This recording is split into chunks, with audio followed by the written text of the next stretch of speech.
বন দপ্তরে বিভিন্ন পদে কর্মী নিয়োগ। বয়সসীমা 18 থেকে 40-এর মধ্যে হলেই আপনারা পশ্চিমবঙ্গের যে কোনো জেলা থেকে এটি আবেদন করতে পারবেন। আজকে ভিডিওটির মধ্যে দিয়ে এর সম্পূর্ণ ডিটেলস বিষয়গুলো আপনাদেরকে জানানোর চেষ্টা করব। ভিডিওটিকে স্কিপ না করে প্রথম থেকে শেষ পর্যন্ত মনোযোগ সহকারে দেখতে থাকুন। চ্যানেলে প্রথমবার হলে সাবস্ক্রাইব করে পাশের বেল আইকনটিকে বাজিয়ে রাখুন এরকমই জব রিলেটেড নতুন নতুন আপডেট সবার প্রথমে পাওয়ার জন্য। তো চলুন ভিডিওটিকে শুরু করা যাক। প্রথমেই দেখে নেব পদের নাম ও শূন্যপদ। এখানে যে পদে নিয়োগ করা হবে সেই পদগুলির নাম হলো প্রকল্প বিজ্ঞানী 3, জুনিয়র ভেটেরিনারি পরামর্শদাতা, প্রধান প্রকল্প সহযোগী, সিনিয়র প্রজেক্ট অ্যাসোসিয়েট, প্রকল্প সহযোগী I, প্রকল্প সহযোগী 2, মাঠ কর্মী, প্রকল্প সহকারী। এই মিলিয়ে মোট শূন্যপদ রয়েছে 30টি। এবার দেখে নেব বয়সসীমা এবং মাসিক বেতন।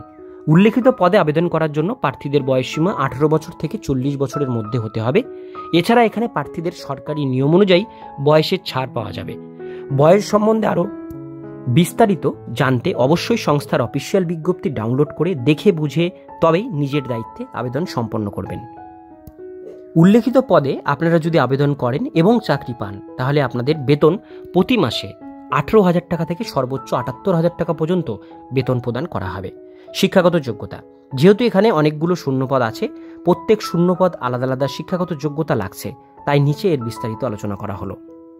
যেমন প্রথম পোস্ট হচ্ছে প্রকল্প বিজ্ঞানী 3। এই পদে আবেদন করার জন্য আবেদনকারীকে স্বীকৃত কোনো বিশ্ববিদ্যালয় থেকে BVSC ও তার সাথে মাস্টার্স, MVSC বা PhD ডিগ্রি অর্জন করতে হবে।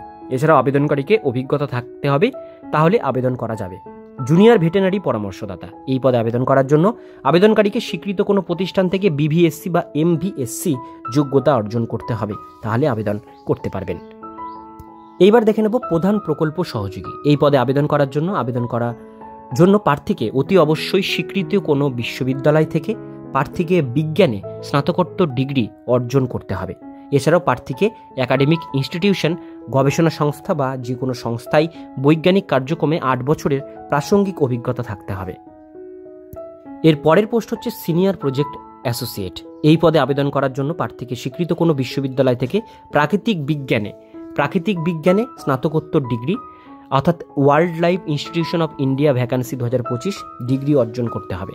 এছাড়া প্রার্থীকে একাডেমিক ইনস্টিটিউশন, গবেষণা সংস্থা বা যে কোনো সংস্থায় বৈজ্ঞানিক কার্যক্রমে 4 বছরের প্রাসঙ্গিক অভিজ্ঞতা থাকতে হবে, তাহলে এই পোস্টের জন্য আবেদন জানাতে পারবেন। এর পরের পদ হচ্ছে প্রকল্প সহযোগী I। এই পদে আবেদন করার জন্য প্রার্থীকে স্বীকৃত কোনো প্রতিষ্ঠান থেকে প্রাকৃতিক বা কৃষি বিজ্ঞানে স্নাতকোত্তর ডিগ্রি, MVSC স্নাতক ডিগ্রি অর্জন করতে হবে। এছাড়া প্রার্থীকে বাস্টার্ড সংরক্ষণ প্রযোজনে 1 বছরের অভিজ্ঞতা থাকতে হবে।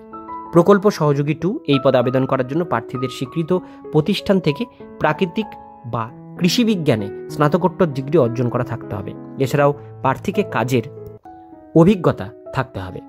এবার দেখব মাঠ কর্মী। এই পদে আবেদন করার জন্য প্রার্থীকে স্বীকৃত কোনো বিশ্ববিদ্যালয় থেকে স্নাতক ডিগ্রি অর্জন করতে হবে, অর্থাৎ শুধুমাত্র গ্র্যাজুয়েশন থাকলেই মাঠ কর্মীতে আবেদন করতে পারবেন। এটা সবার জন্য এই পোস্টটি। প্রকল্প সহকারী, এই পদে আবেদন করার জন্য প্রার্থীকে স্বীকৃত কোনো প্রতিষ্ঠান থেকে BSc বা ইঞ্জিনিয়ারিং টেকনোলজিতে 3 বছরের ডিপ্লোমা ডিগ্রি অর্জন করা থাকতে হবে। এছাড়াও প্রার্থীকে বাস্টার্ড পালনের অভিজ্ঞতা থাকতে হবে, তাহলে এখানে আপনারা আবেদন জানাতে পারবেন। এইবার দেখে নেব এই বিজ্ঞপ্তি কোথা থেকে প্রকাশ হয়েছে। wii.gov.in পোর্টালে পাওয়া তথ্য অনুযায়ী আপনাদের সামনে তুলে ধরেছি। আবেদন করার আগে অবশ্যই সমস্ত তথ্য যাচাই করে বুঝে নিয়ে তারপরে নিজের দায়িত্বে আবেদন করবেন। আবেদন করবার জন্য প্রয়োজনীয় ডকুমেন্টস কী কী লাগবে? 1 নম্বর, জন্ম তারিখের প্রমাণপত্র, ID প্রুফ, জাতিগত শংসাপত্র যাদের আছে, অভিজ্ঞতার সার্টিফিকেট, শিক্ষাগত যোগ্যতার মার্কশিট এবং সার্টিফিকেট, পাসপোর্ট সাইজের ফটো। এইবার দেখব নিয়োগ প্রক্রিয়া। এখানে প্রার্থীদের ইন্টারভিউয়ের মাধ্যমে যোগ্য সঠিক প্রার্থীদের নিয়োগ প্রদান করা হবে, কোনো লিখিত পরীক্ষা এখানে হবে না। এইবার দেখে নেব আবেদন করবার শেষ তারিখ। আবেদন করবার শেষ তারিখ হচ্ছে 26/1/2025 তারিখ, অর্থাৎ যারা আবেদন করবেন 26 তারিখের মধ্যে আপনাদের অনলাইনের মাধ্যমে এটি আবেদন করতে হবে। গুরুত্বপূর্ণ লিঙ্ক এবং নোটিফিকেশনের লিঙ্ক আমি ডেসক্রিপশন বক্সে আপনাদের সুবিধার জন্য দিয়ে রাখবো। আজকের ভিডিও এতটুকুন পর্যন্তই। ভিডিওটি কেমন লাগলো কমেন্টে জানাবেন। ভালো লাগলে লাইক করবেন, চ্যানেলে প্রথমবার হলে সাবস্ক্রাইব করে পাশের বেল আইকনটিকে অবশ্যই বাজিয়ে রাখবেন।